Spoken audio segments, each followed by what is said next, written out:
Hello friends, अस्सलाम वालेकुम। सबसे पहले तमाम दोस्तों को माइक्रोसॉफ्ट एक्सेल एडवांस कोर्स में खुशामदीद। जैसा कि आप तमाम लोगों को मालूम है कि हमारी माइक्रोसॉफ्ट एक्सेल ट्रेनिंग का बाकायदा आगाज़ हो रहा है और आज हमारी माइक्रोसॉफ्ट एक्सेल की क्लास नंबर 1 है। तो दोस्तों, हमारा आज का टॉपिक है how to use Microsoft Excel, यानी कि माइक्रोसॉफ्ट एक्सेल को कैसे इस्तेमाल किया जाता है और माइक्रोसॉफ्ट एक्सेल को क्यों इस्तेमाल किया जाता है और माइक्रोसॉफ्ट एक्सेल किस पर्पज़ के लिए इस्तेमाल किया जाता है।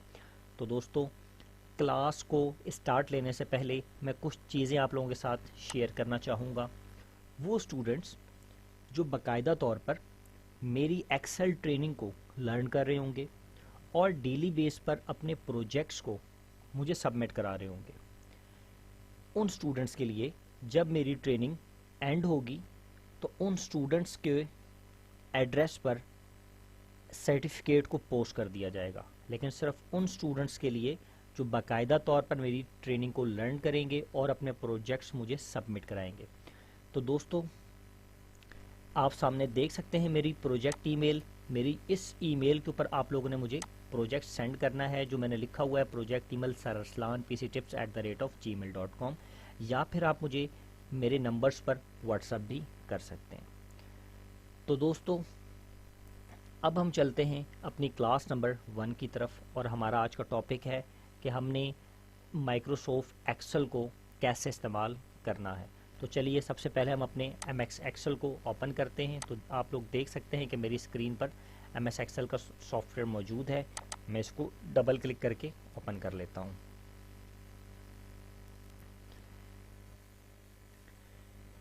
तो दोस्तों, जैसे ही मेरे पास MS एक्सेल ओपन होगा तो मेरे पास इस तरीके का लेआउट आ जाएगा। अच्छा, वो लोग परेशान ना हों जो ओल्ड वर्जन यूज़ करें, क्योंकि मेरे पास न्यू वर्जन है। सिर्फ डिज़ाइन का फ़र्क होता है न्यू वर्जन और ओल्ड वर्जन के अंदर, बाकी चीज़ें वही रहती हैं। अब मेरे पास इस तरीके का लेआउट आया, जो जिनके पास ओल्ड वर्जन है उनके पास डायरेक्ट वर्कबुक जो है वो ओपन हो जाएगी। अच्छा, मैं सबसे पहले क्या करता हूँ, एक ब्लैंक वर्कबुक को ओपन कर लेता हूँ। तो आप देख सकते हैं मेरे पास MS एक्सेल का एक इंटरफेस सामने आ चुका है। अब बेसिकली हम एक्सेल के बारे में थोड़ा सा मैं आपको समझाता हूँ कि एक्सेल है क्या। बेसिकली जो एक्सेल है ये आपकी कैलकुलेशन के लिए यूज़ किया जाता है। जितनी भी कैलकुलेशन से जो चीज़ें रिलेटेड हैं वो आपने MS एक्सेल पे करनी है। बेसिकली जो MS एक्सेल है इसको स्प्रेडशीट कहा जाता है। स्प्रेडशीट से क्या मुराद होता है? स्प्रेडशीट से मुराद है, ये आप स्क्रीन के ऊपर देख रहे होंगे बॉक्स से बने हुए, ये बेसिकली स्प्रेडशीट है। इसको स्प्रेडशीट कहते हैं, यानी कि जो एक्सेल है वो स्प्रेडशीट्स पे डिपेंड करता है। और स्प्रेडशीट्स में क्या होता है? स्प्रेडशीट्स में कॉलम और रॉ, ये दो चीज़ें होती हैं, यानी कि कॉलम और रॉ पे डिपेंड करती है स्प्रेडशीट्स। तो सबसे पहले हम डिस्कस करते हैं कि कॉलम क्या चीज़ होती है। मैं यहाँ से थोड़ा सा आपको जूम करके दिखाता हूँ। मैं इसको जूम कर लेता हूँ। देखें जी, MS एक्सेल के अंदर ये एक जो लंबी लाइन है, ये वाली लंबी लाइन, इसको कहते हैं कॉलम। ये क्या कहलाएगा? ये कहलाएगा कॉलम। और ये जो लंबी लाइन है इसको कहते हैं रॉ, यानी कि जो वर्टिकल लाइन है इसको कहेंगे कॉलम और जो हॉरिजेंटल लाइन है इसको कहेंगे रॉ। अच्छा, एक तो चीज़ ये आपको क्लियर हो गई कि ये जो वर्टिकल लाइन है इसको क्या कहेंगे? कॉलम, और ये जो हॉरिजेंटल लाइन है इसको हम कहेंगे रॉ। अच्छा, अब दोस्तों एक चीज़ का ख्याल रखें, हर कॉलम, जैसे कि ये आपका कॉलम है तो इसका एक नाम है, इसका नाम आ रहा है ए। ये देखें जी, ये ए कॉलम, ये बी कॉलम, ये सी कॉलम, ये डी कॉलम, ये ई कॉलम, ये एफ, ये जी, ये एच, ये आई और ये जे, यानी कि हर कॉलम का एक नाम दिया हुआ है। A column, B column, C column, D column. इसी तरीके से हर रॉ जो है, अब हम यहाँ पे क्लिक करते हैं, जैसे मैंने यहाँ पे क्लिक किया तो इस रॉ का नाम 1 दिया हुआ है, इस रॉ का नाम 2, इस रॉ का नाम 3, इस रॉ का नाम 4, इस रॉ का नाम 5, इसका 6, इसका 7, इसका 8, इसका 9 और इसका 10। देखिए जी, हर रॉ का अलग नाम और हर कॉलम का अलग नाम। अब देखिए, फॉर एग्जांपल मैं इस कॉलम पे क्लिक करता हूँ तो ये वाला जो कॉलम है मैं इसको रेड करता हूँ, फॉर एग्जांपल इस पे मैं कलर दे देता हूँ, या ये वाला कॉलम, ताकि थोड़ा सा वाज़िया हो। अब ये वाला कॉलम जो है मैंने इसको ब्लू कलर कर दिया। अब ये जो कॉलम है ये क्या चीज़ है, अगर ये हम कॉलम के हिसाब से देखें तो डी है, और 8 और रो के हिसाब से देखें तो 8। अगर हम इन दोनों को कंबाइन कर दें तो ये बन जाएगा हमारे पास D8। ये देखें आप हमारे इस जगह पर इसका नाम, इस कॉलम का जो नंबर है D8 कहलाया जा रहा है। तो दोस्तों जब रो और कॉलम को आपस में कंबाइन करते हैं तो उसको कहते हैं सेल। क्या कहते हैं? सेल। यानी कि ये एक सेल होगा और इसका नंबर क्या होगा? D8। तो दोस्तों इस चीज़ को कहते हैं बेसिकली सेल और रो। आज की जो हमारी क्लास है हम बेसिकली इसके अंदर हम ओवरव्यू डिस्कस करेंगे एक्सेल्स के बारे में। तो दोस्तों एक तो हमने डिस्कस किया कि रो क्या चीज़ होती है और कॉलम क्या चीज़ होती है, और रो और कॉलम के मिल जाने से हम उसको सेल का नाम देते हैं।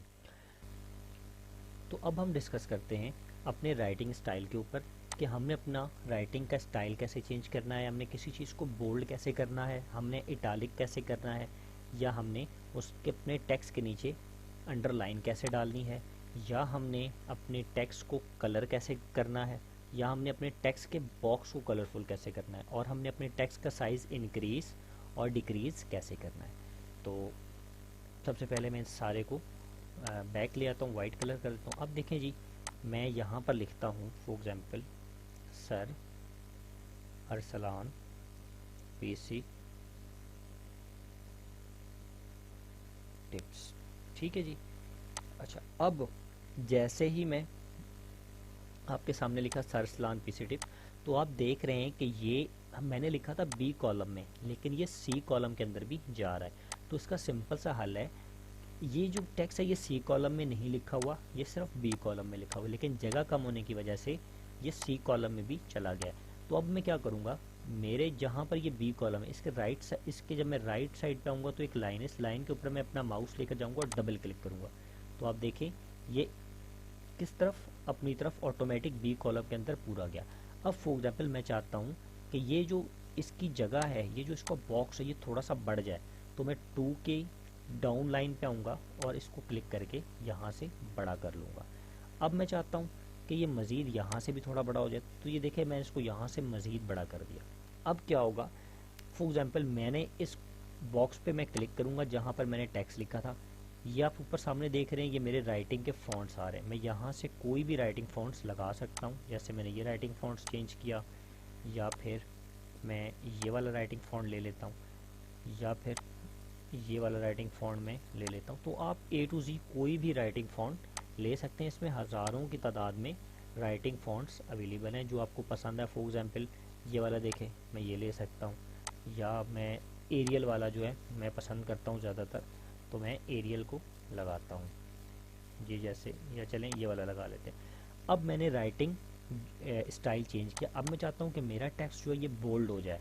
मैं इस पर क्लिक करके, ये देखिए इसके नीचे बोल्ड का ऑप्शन आ रहा है, आप इसको बोल्ड कर सकते हैं, आप इसको इटैलिक कर सकते हैं, थोड़ा सा टेढ़ा हो जाएगा। अगर आप चाहते हैं कि आपके टेक्स्ट के नीचे अंडरलाइन आ जाए तो आप इस पर अंडरलाइन कर सकते हैं। अच्छा, अब देखिए मैं चाहता हूँ कि जिस बॉक्स के अंदर मैंने टेक्स्ट को लिखा हुआ है, इस बॉक्स का कलर जो है वो चेंज हो जाए। तो मैं क्या करूँगा, मैं इस बॉक्स के कलर पे, ये देखिए इसके साथ आ रहा है एक बॉक्स का कलर, मैं इस पर क्लिक करूँगा। मैं इसमें फॉर एग्जांपल मैं येलो कलर लेना चाहता हूँ, तो मैंने बॉक्स का कलर येलो कर देता हूँ। अब मैं चाहता हूँ कि जो मेरा टेक्स्ट है इसका कलर ग्रीन हो जाए। मैं यहाँ पर क्लिक करके इस टेक्स्ट का कलर अपनी ग्रीन या रेड में जो भी रखना चाहूँ, मैं वो टेक्स्ट का कलर इजीली रख सकता हूँ। अच्छा, अब हम क्या करेंगे, इसके साथ ही आप देखिए एक जगह पे ए लिखा आ रहा है और ए के ऊपर एक एरो सा बना हुआ है, और इसके साथ ही एक और ए आ रहा है जिसके ऊपर डाउन यानी कि इंक्रीज और डिक्रीज़। ए का मतलब है कि हम टेक्स्ट को अपने इंक्रीज़ कर सकते हैं और अपने फॉन्ट को डिक्रीज़ कर सकते हैं। अब मैं इस पर क्लिक करके ए पे क्लिक करूँगा तो आप देख रहे हैं कि मेरा टेक्स्ट इंक्रीज़ हो रहा है। अगर मैं इसको डाउन पे क्लिक करूँगा डिक्रीज़ पे, तो मेरा टेक्स्ट डिक्रीज़ होगा। अब इसके साथ ही मैं यहाँ से जहाँ पर लिखा है राइटिंग स्टाइल, मैं फ़ॉन्ट का साइज़ यहाँ से भी चेंज कर सकता हूँ।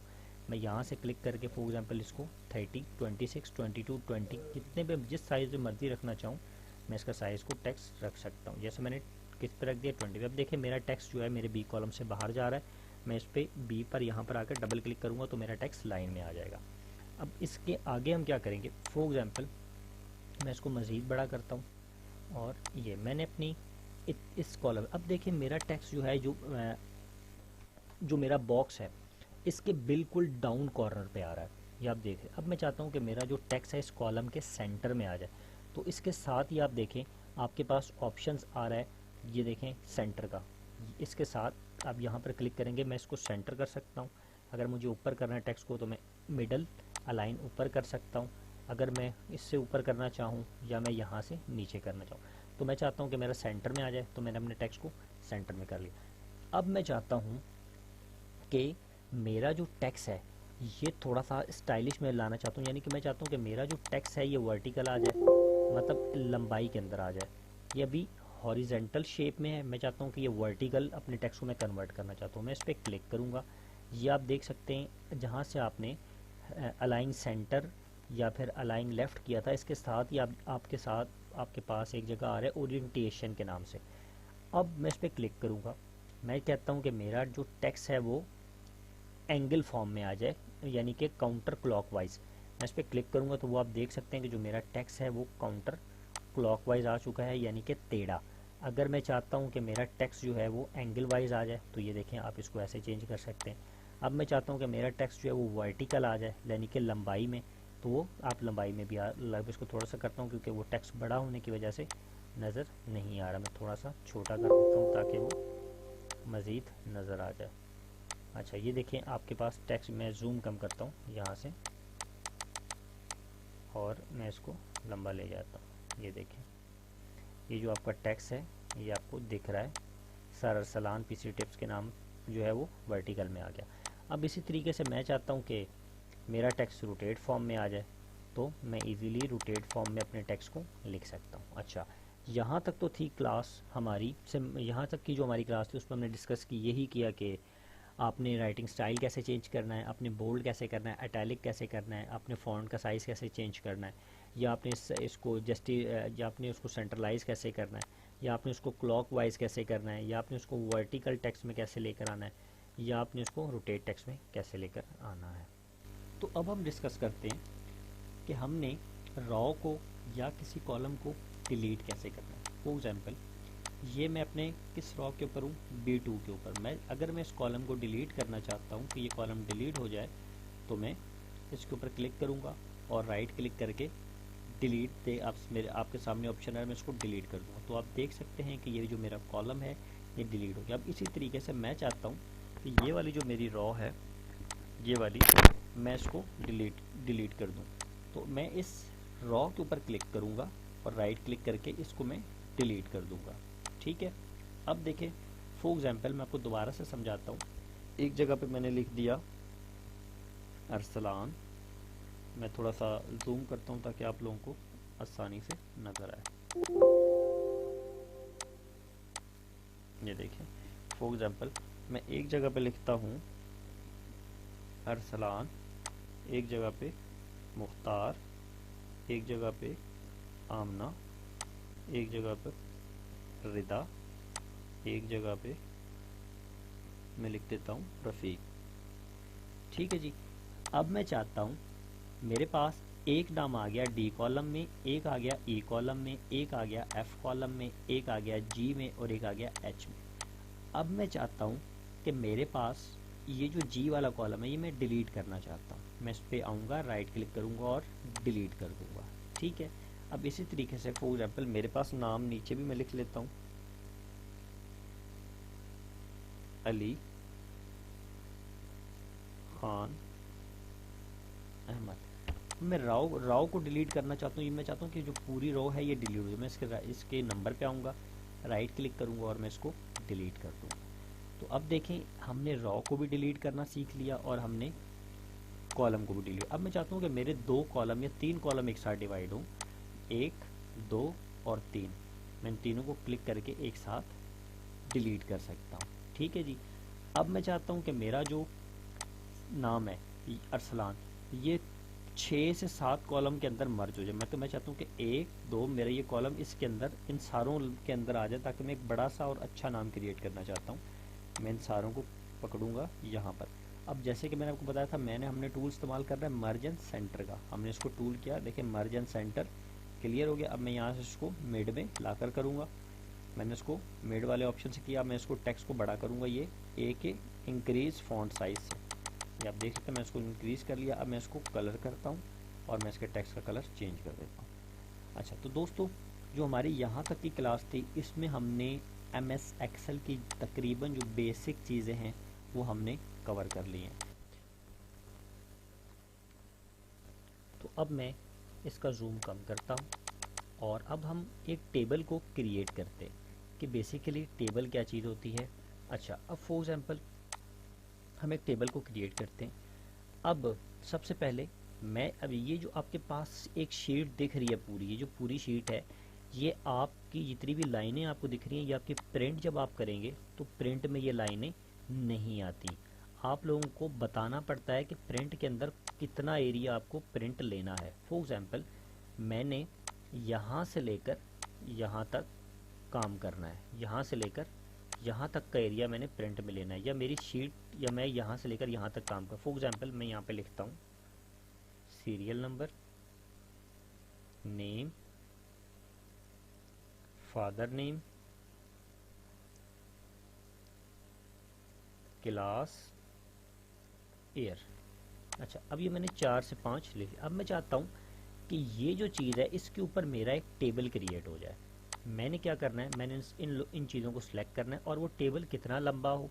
मैं चाहता हूँ कि वो जो टेबल है मेरा यहाँ तक क्रिएट हो। मैं इसको थोड़ा सा जूम करता हूँ ताकि आप लोगों को नज़र आए आसानी से, और मैं इसको सेंटर में ले जाता हूँ ताकि मेरी कंप्यूटर स्क्रीन पे भी आप लोगों को आसानी से दिखे। अच्छा, अब मैं चाहता हूँ कि ये जो मैंने क्रिएट किया, serial number, name, father name, class, और इसके ऊपर एक टेबल क्रिएट हो जाए, और वो टेबल कम से कम मेरी जो रॉज है वो 10, 11 या 12 रॉज तक वो मेरा टेबल आए। अब मैं इस पर क्लिक करूँगा और इस पूरे को सिलेक्ट करके ड्रैग करूँगा और नीचे की तरफ ड्रैग करूँगा जहाँ तक मुझे टेबल बनाना है। फॉर एग्जाम्पल मैंने 14वें नंबर तक टेबल, मैं इस पर आऊँगा, क्लिक किया।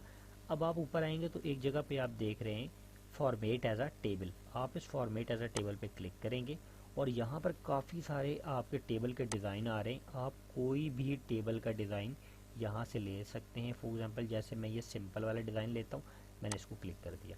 जैसे ही मैं इसको क्लिक करूँगा और आप देखेंगे और ओके करूँगा तो वो जो डिज़ाइन है, ठीक है जी, वो आपका डिज़ाइन आपके सामने आ गया, वो आपका टेबल क्रिएट हो गया। अब आप इस टेबल में काम कर सकते हैं। मैं इसको थोड़ा सा जूम कम करता हूँ। जैसे कि सीरियल नंबर था, मैं इसको लिखूँगा 1, यहाँ पे मैंने नेम लिख दिया अरसलान, यहाँ पे मैंने नाम लिख दिया गोंदल, मैंने क्लास लिख दी ICS और ईयर मैंने लिख दिया 2019। अब देखिए इस तरीके से आप एक टेबल बनाकर काम कर सकते हैं। अच्छा, अब हम एक चीज़ और सीखेंगे। फॉर एग्जांपल हमें जो हमारी नंबरिंग है, मैं चाहता हूँ कि ये ऑटोमेटिक यहाँ से लेकर यहाँ तक आ जाए। अब मैं क्या करूँगा, 1 लिखा और इसके साथ 2 लिखूँगा। 1 और 2 जैसे ही मैंने लिख दिया, अब इन दोनों को मैं सेलेक्ट करूँगा, यहाँ से पकड़ा और यहाँ सेलेक्ट किया। अब देख रहे हैं इसके साथ एक कोना बना हुआ आ गया। मैं इस कोने से पकड़ के जैसे ही नीचे ड्रैग करता जाऊँगा तो वो आप देखेंगे ऑटोमेटिक नंबरिंग आती जाएगी। कहाँ तक आ गई, 14 तक। अगर मैं चाहता हूँ कि सारे नेम में मेरा यही नाम चले, यहाँ से पकड़ा, ये देखिए ऑटोमेटिक ये सारे नेम आ रहे हैं। इसी तरीके से यहाँ से पकड़ा गोंदल, ये मुकम्मल तौर पर आ गया। ये देखें ICS को पकड़ा और यहाँ से पूरा ड्रैग करते गए नीचे, ये देखिए 2019 यहाँ से पकड़ा, ड्रैग करते गए, ऑटोमेटिक आप नीचे आते जाएंगे। तो आप इस तरीके से आप टेबल को बना सकते हैं और ड्रैग किस तरीके से आप लोग कर सकते हैं। तो दोस्तों जो हमारी आज की जो क्लास है ये एक नॉर्मल सा ओवरव्यू है ताकि आप लोगों को हल्का फुल्का सा एक्सेल चलाना आए। आप लोगों ने जल्दबाजी नहीं करनी एक्सेल को सीखने के अंदर, बिल्कुल स्लो तरीके से आप लोगों ने एक्सेल को सीखना है।